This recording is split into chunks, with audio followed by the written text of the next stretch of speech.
আজকে একটা গাড়ি আটক করা হয়েছে, গাড়িতে কি কি পাওয়া গেছে? অ্যাকচুয়ালি আজকে সকাল 6:30 নাগাদ সঞ্জয় দেববর্মা ওসি চম্পকনগর আউটপোস্টের কাছে একটা খবর আসে যে আমাদের মনুর দিক থেকে আগরতলার দিকে একটা গাড়ি আসছে। ওই গাড়িতে সিগারেট আছে, সিগারেটগুলির বৈধ কোনো কাগজপত্র নেই। কোন জায়গার সিগারেট এটা? সিগারেটগুলি ডিটেন করার পর দেখা গেছে সিগারেটগুলিতে লেখা মেড ইন ইউএই।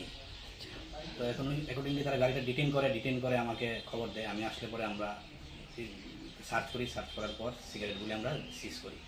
তো সিগারেটগুলির মধ্যে প্যাট্রন ব্র্যান্ডের 50 কার্টুন, টোটাল 5 লাখ, এবং 100 ব্র্যান্ডের 25 কার্টুন, টোটাল 2.5 লাখ সিগারেট আমরা রিকভার করি। এটা বাজার মূল্য কত?